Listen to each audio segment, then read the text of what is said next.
tinggal siap perang jeung nafsuna doang tahajud tengah penting Allah terus beki bersinar selama 40 peting urang tahajud bae selama 40 peting urang tahajud bae eta engke sinar kolbu naik ka beungeut cahayaan beungeut mantap kanyahoan 40 peting teu lepas tahajud bari ikhlas kadeule sinarna wehey nyana hideung cicing dinu poek mal kadeule ge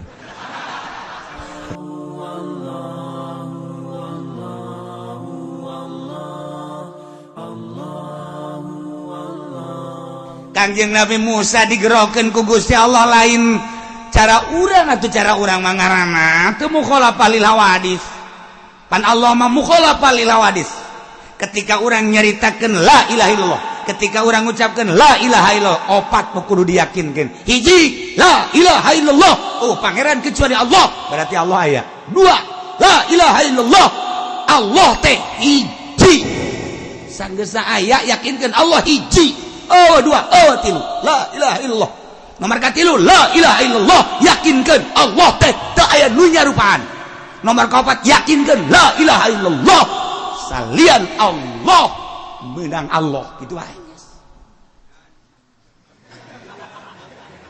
La ilaha illallah teh sambarangan. Wow, ieu mun rekat teh nyaho maknana. Illallah. Cauna koneng gede. Illallah. Cauna rada letik. La ilaha illallah.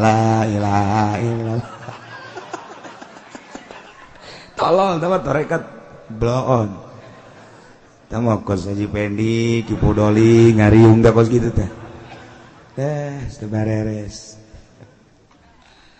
aya tak lain-lain teh jadi mantep kan urang nah Kangjeng Nabi Musa digerokeun ku Gusti Allah mukhalafah lil hawadits carana kumaha ketika babarengan Kangjeng Nabi Musa jeung pamajikanana lewat Gunung Tursina Gusti Allah ningalikeun sana di luhur Gunung Tursina ka Kangjeng Nabi Musa alaihissalam cukup sakitu ge berarti kan eta teh ngagerokeun nu mantak teh Kangjeng Nabi Musa qala li ahlihi umkusu makana aku cicing di dieu inni anastu nara kaula neula sana pangdeuleu Kangjeng Nabi Musa sana kumata ieu kadeleuna seuneu ku di dieu kadeleuna cahaya kusir kadenge ieu teh Gusti Allah eta panggero Gusti Allah langsung cicing pamajikanana nyanggakeun mangga kakak aya digerokeun mah ku Gusti Allah kula deuk di dieu geus nungguan wajan teh kumaha ge kula nu Allah bumi nu Allah panita Allah rela kula mah asana tiis ke geraha teh tah buka pemajikan kos gitu geunaheun biasa ya Allah coba pemajikan dewek pemajikan sia tengah peuting ayo coba yuk Masya Allah pemajikan Kangjeng Nabi mah pemajikan Rasul mah gitu Siti Hajar jeung Kangjeng Nabi Ibrahim alaihissalam instruksikeun ku Gusti Allah tidak ke Mekah gede beuteung nu aya di jero beuteungna Kangjeng Nabi Ismail datang ke Mekah langsung nyieun tina tangkal korma tek supaya ulah kapanasan ulah kahujanan beres cek Gusti Allah Ibrahim pulang deui ka Syria ka ditu tinggalkeun pamajikan anjeun tinggalkeun neng kakak titah balik deui ka ditu ka Syria bener titah ku Gusti mohon lamun ieu titah ku Gusti bumi nu Gusti kakak nu Gusti kula nu Gusti tadina ge eueuh diayakeun ku Gusti ulah ulah naon kitu ngaranna wah ulah bingung ulah cangcaya laksanakeun parentah Gusti kula ge di dieu ngalaksanakeun parentah Gusti nyanggakeun mangga urang sarua tawakal ka Gusti Allah Kangjeng Nabi Ibrahim kan ngeunaan hatena berangkat ka Syam pamajikanna Siti Hajar ditinggalkeun gede beuteung teu mikiran kumaha ngalahir saha bidana saha dukurna teu Allah urang lamun ga pamajikan kitu asana geus moal kuru awak moal ieu mah ngalang layung sugih ku sugih na ngalang layung biasa mikiran pamajikan kagak ada ka mana ngariung kalah tuh pan ieu pagawean kakak sia mah suku di pagawean kakak ieu beteng nang saha ulah ditinggalkeun gulang ke kumaha lamun mules tengah peuting eueuh deui panyalindungan iwal ti kakak ulah ka mamana kalah gula mah teu ridho jasa taedapan eungap urang nek ngariung bae teu meunang eungap jasa tetakan teungeunah coba lamun kieu mah nek ka mana kak eta tetangga nu kamotan tahlil kak ka ditu ade ge jadi seorang lah tuh seorang jaya Allah mantep ngeunah zana kana hate mantep jasa kumaha lamun neng karasa beuteung tenang bae kalah geus pokona nek kumaha teh kumaha ge gaya Allah ieu ke pertolongan Allah datang deuh amis asana urang ngariung ngeunaheun ngarokok ngobrol tenang we bandi ditu ngomong doang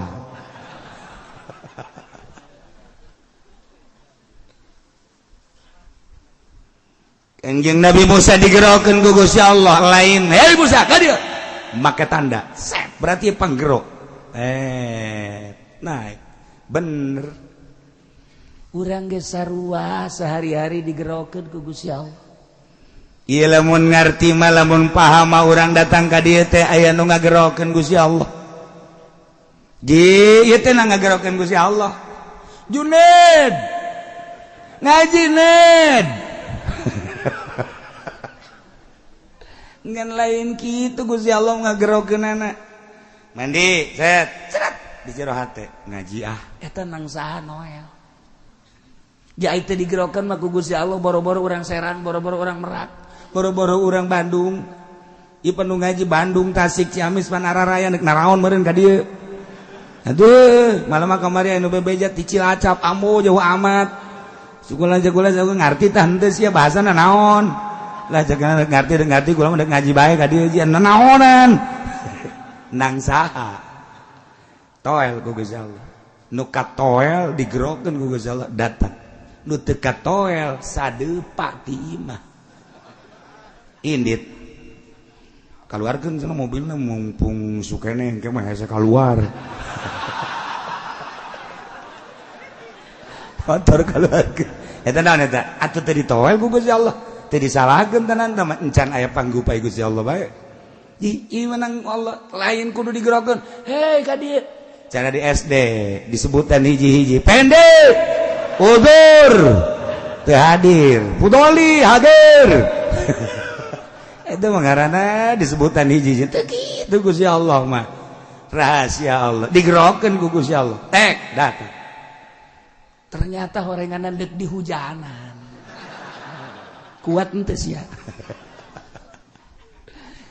eta mah kaditu mangke lamun ngaji hakikat ieu mah keur carita bayangan Kangjeng Nabi Musa digerokeun melalui seuneu Kangjeng Nabi urang digerokeun ka gunung Muhammad mun dijabarkeun ka dieu ka luhur gunung di dieu maneh nu bakal dibere wahyu ku aing cang Allah ka dieu ngan cicing heula di dieu meunang saha eta kituna ngagerokeun Gusti Allah melalui tanda-tanda hanya jelema anu digerokeun ku Gusti Allah nu ngarti ya nu mantak ahli-ahli thariqah di mana geus lempeng aya panggupai ti Gusti Allah pirasat ngaranna ke rasul mukjizat nabi mukjizat wali karamah kiai melalui maunah aya panggupai kaditu ulah nu eta mangan hese dicaritakeunana sebab teu mah rahasia nu paling jero.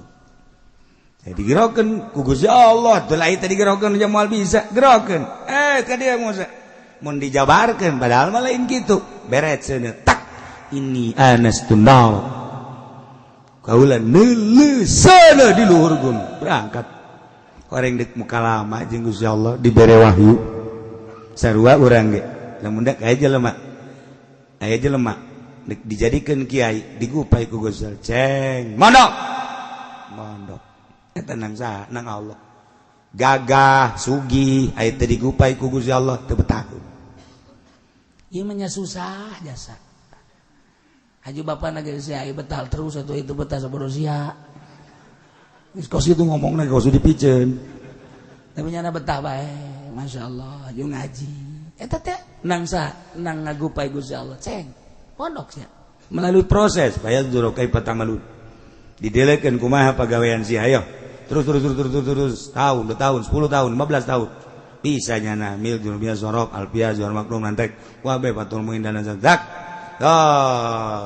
balik ceng balik kawin ceng kawin nang Gusti Allah teh teu ka harti bae ku urang ceng bagan ngaji budak ceng agak ceng pilkada ceng ilu ceng hancur sia ceng nah eta nafsu terus urang diaping aya di diaping ku Gusti Allah mah salamet terus makin ka ditung ibadah hudang beuting ceng nang Allah hudang tahajud ceng sareng jeung kitu ilmu geus aya di sia nganya geus aya di sia tinggal siap perang jeung nafsuna doang tahajud tengah penting Allah terus beki bersinar selama 40 peuting urang tahajud bae selama 40 peuting urang tahajud bae eta engke sinar kolbu naek ka beungeut cahayaan beungeut mantap kanyahoan 40 peuting teu leupas tahajud bari ikhlas kadeule sinarna wehey nyana hideung cicing dinu poek mal kadeul ge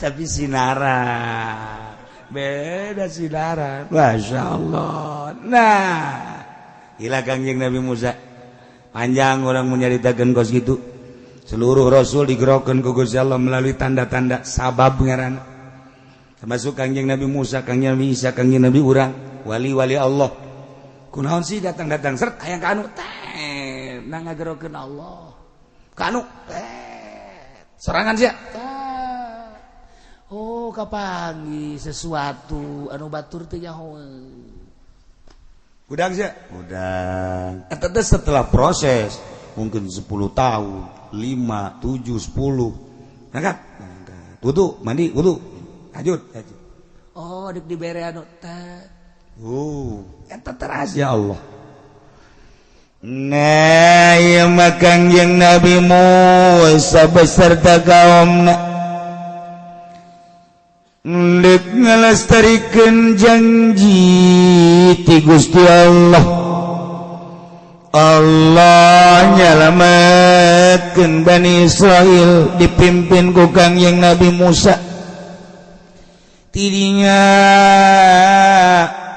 Kangjeng Nabi Musa kita ngabejaan ka kaum kaum Bani Israil gerak kaditu ke Mesir kuari mah tuh Mesir teh gerak urus raja jeung patihna geus teu aya balad-balad tentarana geus teu aya kaum-kaumna anu marilu jeung raja Firaun geus kuari gerak persiapkeun jang raja gerak persiapkeun jang patih gerak persiapkeun jang ngeusian keraton Mesir ya Allah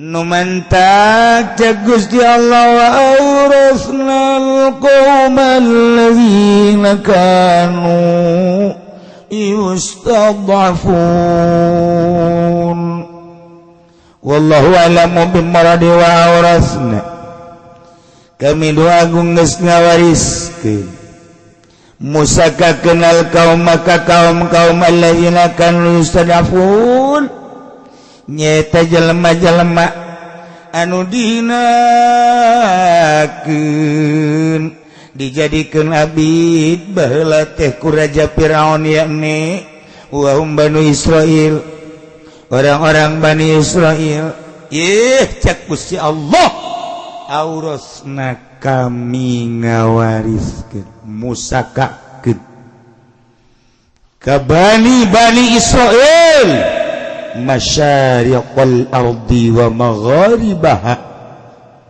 wetan bumi kulon bumi timur jeung barat allati barakna fiha nuku kami dibarokahkeun pinuh ku kabarakahan bil ma'i wasyajar cai sing kolocor bangawan nil anu luar biasa caina herang pohara laukna katingali semua amis caina wasyajar itu kene tatangkalan tangkal zaitun tangkal korma tangkal kacang berbagai tatangkalan pinuh ku keberkahan masyariqal ardi wa magharibaha Mesir wa hiya Syam berikut Syam Syria Damaskus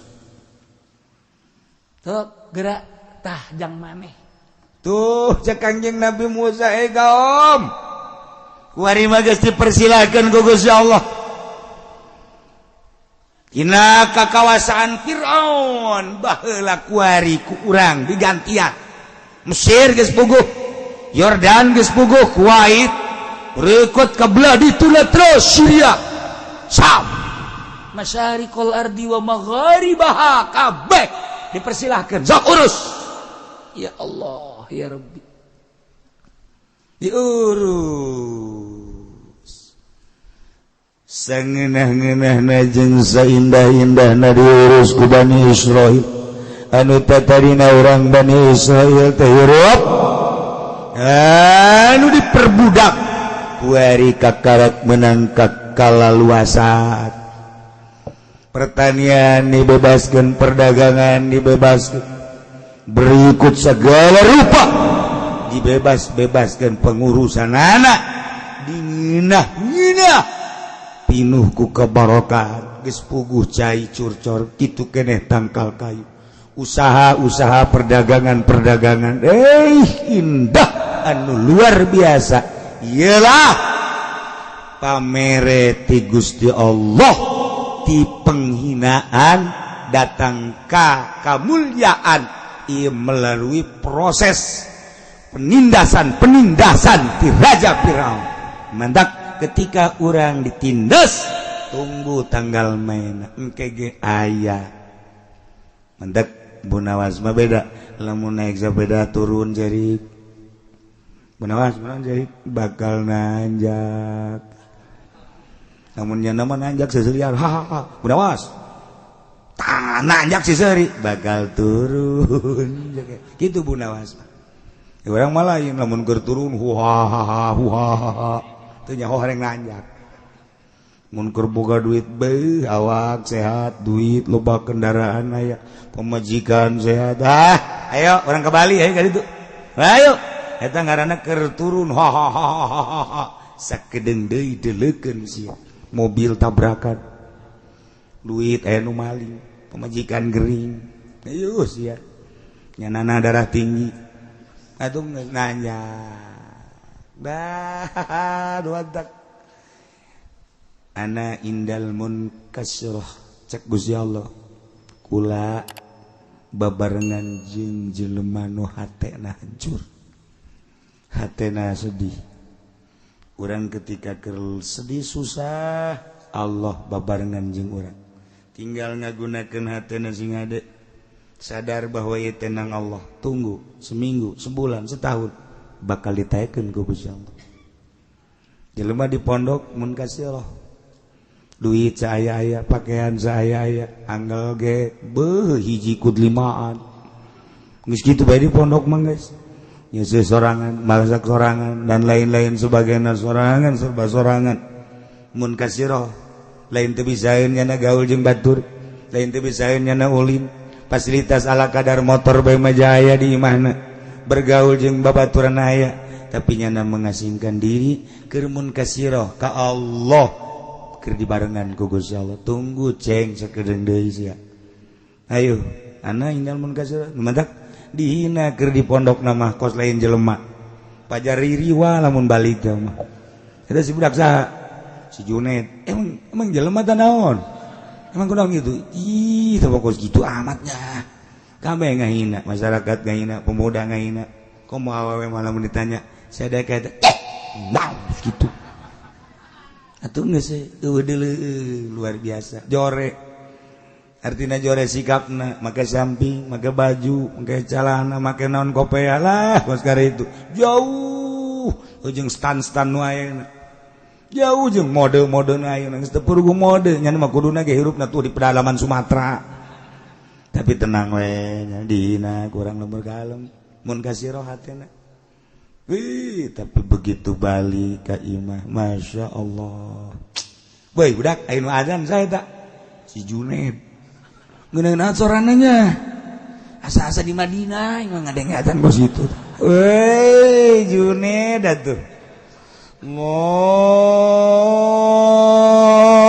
akbar Allahu akbar cak awewe teh wih aing ge daek dikawin ku nyana dah masya Allah kakarak azan ya Allah ya Rabbi pas ngariung nyana jadi protokol bey mantep jasa saudara-saudara sekalian alhamdulillah acara ini akan kita mulai diawali dengan Fatihah kita sama-sama baca Fatihah setelah itu maka kita dengarkan bersama qori kita. Oh, qorina. Med can datang. Ya kudu kumaha ieu? Siapa ya tuh? Ya, pantang mundur saja. Junaid hebat jasa ya. Engkaning bau cewek-cewek loba jasa kan dedi. Ngaran ge pemuda tuh. Nyana. Mohon maaf karena qori terlambat. Mungkin macet, jadi saya untuk mengganjal.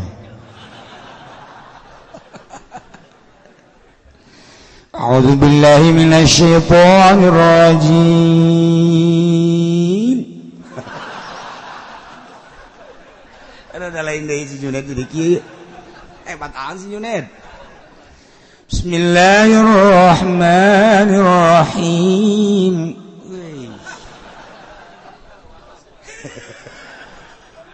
Lam yalid wa lam yulad wa lam yakul lahu kufuwan. Awewe ribut. Bobogoh aing teh mah, bobogoh aing ribut. Tuh si Junaid tadi nama di Ciduan. Barang balik pohara. Ya Allah. Beres ya ngaji Quran. Mubalik teu datang di mana. Ned, mau balik teh datang. Ayo, manya bubar. Kumaha sia? Jatuh siap bae. Ya Allah, ya Rabb. Wow, pidato sedek-dek Junaid. Beres ceramah diakhiri ku mamaca.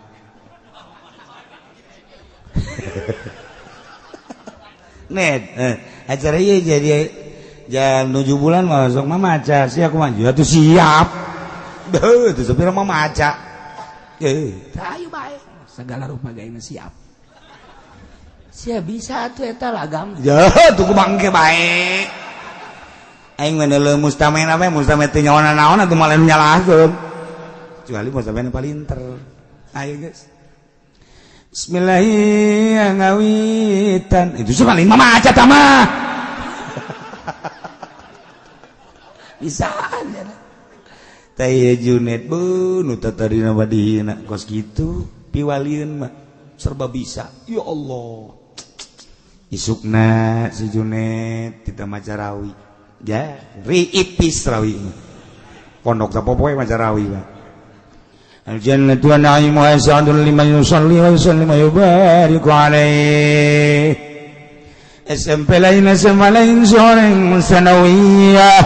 Wah.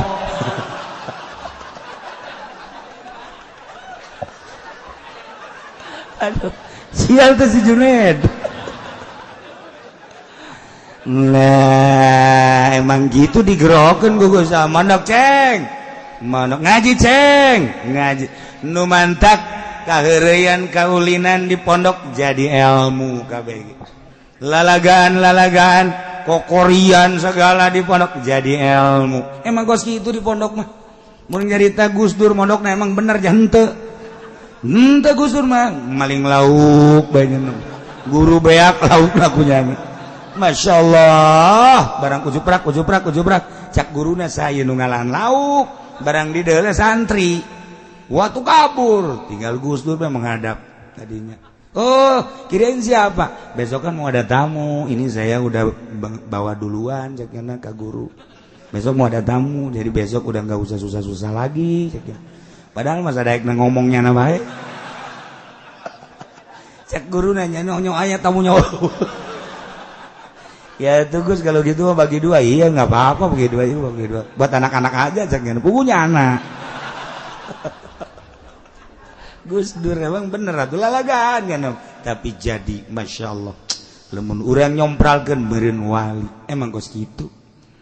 Gitulah budak-budak santri na ngagupai Allah. Sok akurkeun gerajeng sakola dia nyen deui naon kudu serba duit bae. Santri mah teu aya ceng ieu maot teu anu ngurusan kula mahnya anu mandian set heuh ceng jalain kitu mandian kaluaran anyar beres oleh emang aya ngaji hujan kieu masya Allah. Nah ialah kuai kaum Bani Israel mimpin negara Mesir ti Mesir tepikeun ka Syam. Ya Allah allati barakna fi pinuku kabarakan sumur mahmur lah jinawi. Allah karim. Oh harap cek urang Bandung teh masa kumaha kuda keluar ti gedogan nyana sadaek-daek lompat sakahayang orang Bani Israel tentrem anu luar biasa. Nu mantap cek Gusti Allah wa tammat kalimat rabbikal husna ala bani Israil wa tammat kesampurna kalimat rabbi kalimah pangeran anjeun iane perjanjian pangeran anjeun al husna nu bagus ala Bani Israil terhadap kaum Bani Israil kunaon eta kuari jadi hebat bima sabaru ku pagawean-pagaweannya anu salalabar tahan uji ditindas sakitu poharana penindasan ti Firaun tetep bae nyana la ilaha illallah Musa Rasulullah tindas ke Firaun. Budak lahir lelaki bodoh tetap dihadapi dengan besar hati. Masya Allah. Anak awal diantapkan, biarkan. Ini terurus kaje. Nyana tidak digawe sadaek-daek beri tanpa digaji. Oh masalah. Dagang kudu lapor bagi dua jeung kerajaan siap.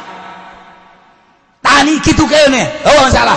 Setelah penindasan dihadapi dengan sabar nyana diangkat ku Gusti Allah nu mantap bima sabaru ku pagawean manehanana tingkah anu salalabar tahan uji perjanjian Gusti Allah direalisasikan ku Gusti Allah setelah nyana menghadapi dengan penuh kesabaran.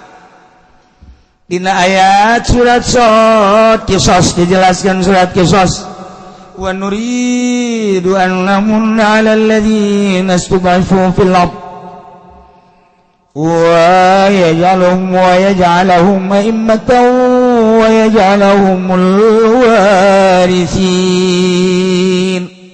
Engke di surat Qisas bakal papanjangan nama tentang cerita-cerita Kangjeng Nabi Musa alaihi salam. Ia makan ngan sekadar ngababerah ka Kangjeng Nabi hungkul. Kangjeng Nabi teh dihina ku kaumna, Kangjeng Nabi teh dihina ku pembesar-pembesar, Kangjeng Nabi teh dicaci maki ku pembesar-pembesar Mekah. Dibere contoh Kangjeng Nabi ku Gusti Allah, ulah prihatin, ulah sedih Muhammad, lain anjeun bae dek negakeun agama dakwah fisabilillah. Deuleu kaum nu baheula, deuleu rasul-rasul nu baheula, can sakumaha anjeun mah Muhammad. Sok urang dongengkeun yeuh Musa didongengkeun ku Gusti Allah. Ternyata tenang Kangjeng Nabi. Hanya ngabeberah teh Kangjeng Nabi. Ketika Kangjeng Nabi sujud Kemudian cek Abu Jahal saha anu bisa tuh nendenkeun handalan tuh ka pundakna teudeun Masya Allah ditenden kadinya ku salah seorang pemuda blak Kanjeng Nabi keur sujud teu bisa udah jeroan onta diasupkeun kana karung mata tukang karung teu beres eta tah tendenkeun ka dieu dat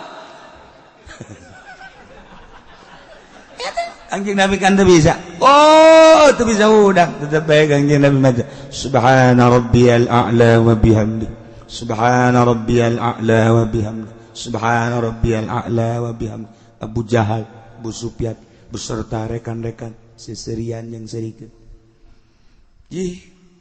terus anu ngabejaan ka situ Fatimah udah cicingeun emang tuh deuleu bapak maneh di masjid teu bisa udang kunaon emang tuh deuleu kodinya bener bae cat dialaan ku situ Fatimah dicabut karang Rabbi firli warhamni wa'fu coba Siti Fatimah nyarekanan ka ditu seserian kabeh sapira Fatimah tuh coba urang macan sakumaha kakarak dek magahan ngaji nu daratang mah ulah kamarah kakarak urang dakwah kucak kece haju jelema baralik ulah ka dakwah deuleu ta Kanjeng Nabi urang macan pernah diciduhan kakarak diomongkeun deang diomong-omongkeun lah diomongkeun ieu teh kena kulit kena hate doang can sabaraha Kanjeng Nabi coba Masya Allah geus beres jadi dia balik diciduhan deui Muhammad Masya Allah ketika Kanjeng Nabi berangkat ke salah seorang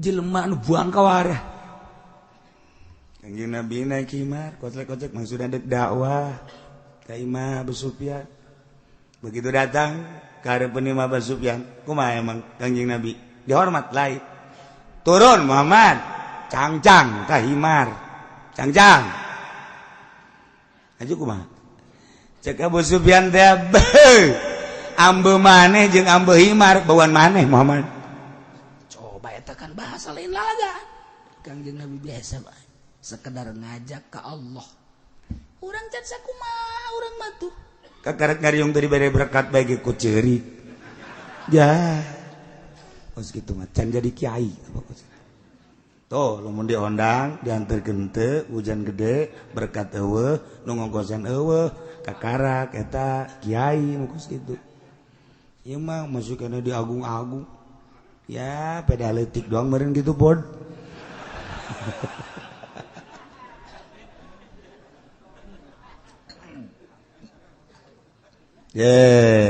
tammat kalimatu rabbikal husna ila surat kisah kapan dijelaskan wa nuridu kaulan wa agung ngarepkeun namun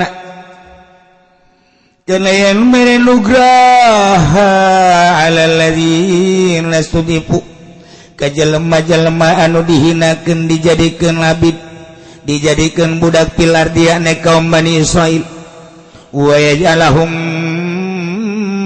a'immah nuku kaula bakal dijadikeun imam-imam engke pemimpin-pemimpin wa yaj'alahumul warithin bakal dijadikeun ahli-ahli waris Fir'aun ieu wa awrathnal qaumal ladzina kan masyaallah wa dammarna ma kana yasna'u Fir'aun wa qaumuh wallahu lam maradi wa dammarna kaulan wa agung ngarusak maka kana bangunan-bangunan wayasna Firaun dijieun ku raja Firaun wa qaum wa ma kanu yarisun jeung berbagai bangunan-bangunan anu dibangun diluhurkeun ku raja Firaun dirusak ku Gusti Allah dihancurkeun heula diberesan raja Firaun hanyut beserta bala tentarana jeung kaum anu ternamana kerajaan-kerajaanana dihancurkeun ku Gusti Allah melalui angin jeung gempa bangunan-bangunan sekitarna da ngebangun Firaun beak kabeh wa dammarna ma kana yasna'u Fir'aun wa qaum meunang bangun raja Firaun istana gedung aula hancur kabeh ulah aya tersisa supaya ngeunaheun kaum Bani Israil mimpin negara Mesir sesuai jeung aturan-aturan syariat anu dipimpin ku Kangjeng Nabi Musa alaihis salam biak kabeh masyaallah kuari makaom Kangjeng Nabi Musa ya Bani Israil teh cicing di negara Mesir berikut wilayahna kaditu datang ke Syria Syam anu geus satu suara ngimankeun ka Gusti Allah Subhanahu wa taala tinggal aya sautak saeutik jelema anu encan kasiram atawa henteu narima kana siraman dakwah Kangjeng Nabi Musa anu masih kene aya hiji dua anu nyembah ka tapekong nyembah ka arca nyembah ka patung encan ngimankeun ka Gusti Allah Subhanahu wa taala eta mah ayana di pedalaman ayana di pakampungan anu jauh ti paramean. Adapun negara Mesir kota, negara Syria Syam kota, kabeh satu suara la ilaha illallah Musa Rasulullah. Mantap jasa.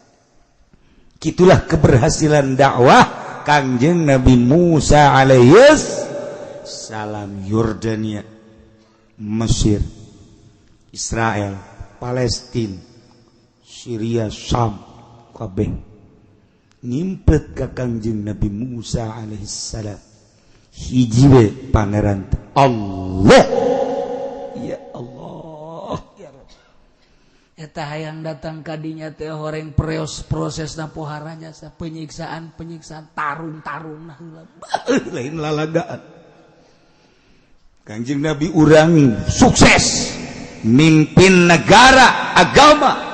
Kapan perang sabaraha kali Kangjeng Nabi urang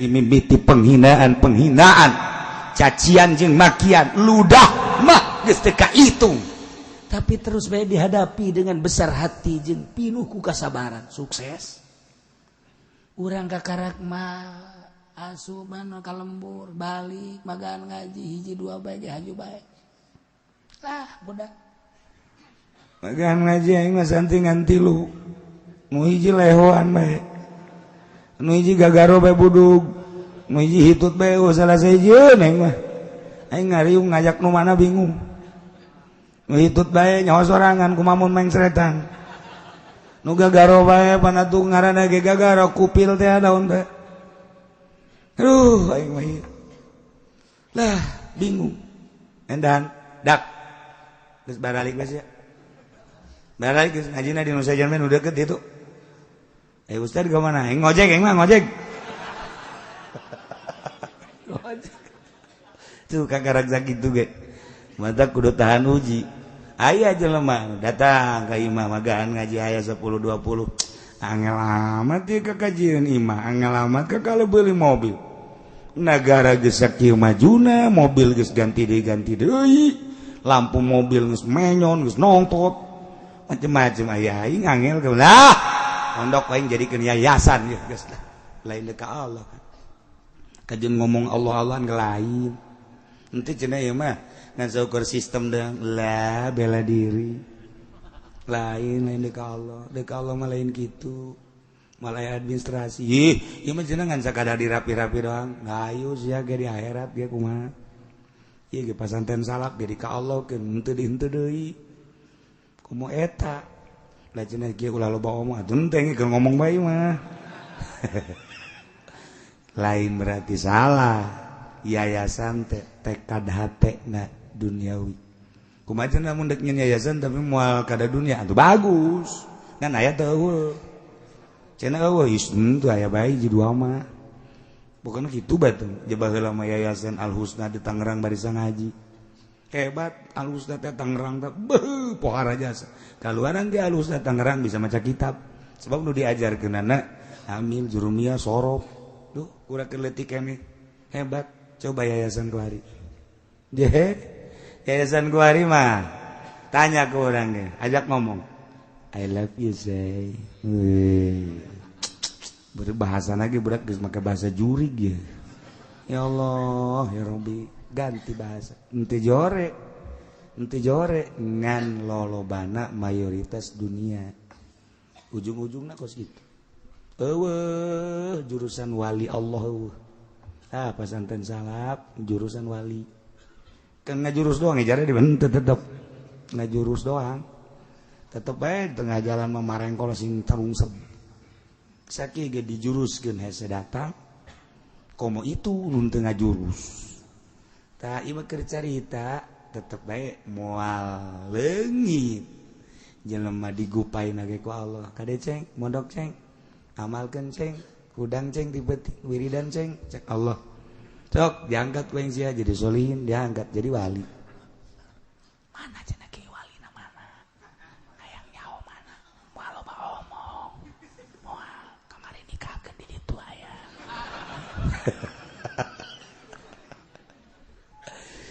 tah jadi ieu janji Allah ayat anu tadi asa rabbukum jeung ayat engke dina surah Kisos wa nuri annamunna kuari geus terbukti kaum Bani Israel nyicingan di Mesir kuari mimpin Mesir tinggal ngalalakon deui tentang kaum-kaum Bani Israel anu teu tahan uji di antara kaum Bani Israel teh oranganan sangkilang dikekele ku Kangjeng Nabi Musa dibere tauhid ka Allah terus beteureun oranganan kersaning Gusti aya sebagian kaum anu kaluar ti agama Islam masyaallah sakitu geus mana coba